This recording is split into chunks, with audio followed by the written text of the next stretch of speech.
बरपेटा रडआव बाइकजों लोगोसे सासे सिखाव हमनो हायो। बरपेटा रड पुलिसनि मोनसे हानजाया मोनसे स्रोद सुलुंनि बिथा खालामनानै हरनि समाव सेबनानै सासे बाइक सिखावखौ हमनो हायो। हमजानाय सिखावखौ बङाइगाव रेलवे कल'निनि राजु कर होनना मिथिनो हादों आरो बियो बरपेटा रडनि कलभाङायाव रुम भारा महरै थानानै बरपेटा रड नोगोरनि गुबुन गुबुन जायगायाव सिखाव खावोमोन।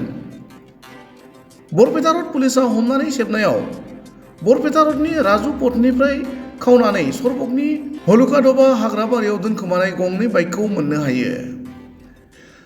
सरबकनि हलुकादबा हाग्राबारियाव मोननाय बाइकआ AS25K 7273 नम्बरनि हिर' स्प्लेन्डार आरो AS15Q 9923 नम्बरनि हिर' ग्लेमार होनना पुलिसनि फारसेनिफ्राय मिथिहोदों।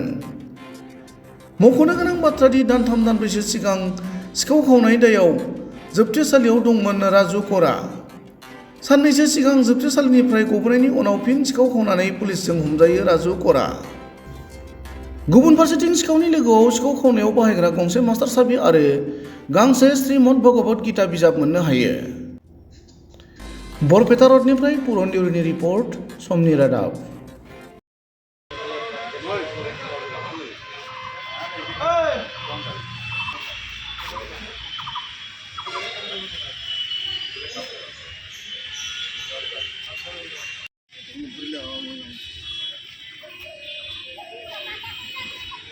बहुत बाइक से कोई ना बहुत बाइक से कोई মানে 40 কে মনে করতে নাই জান ওখানে হিন্দু লাগে না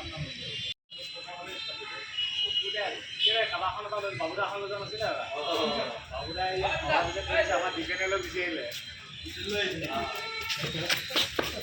হ্যাঁ বিছেইলে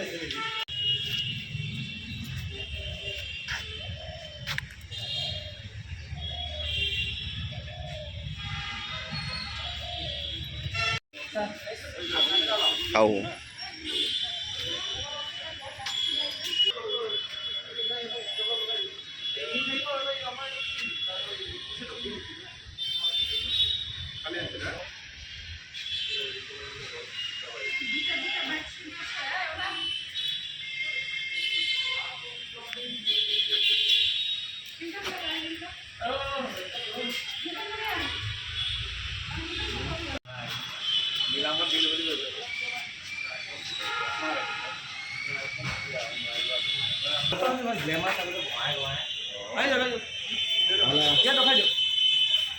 गाड़ी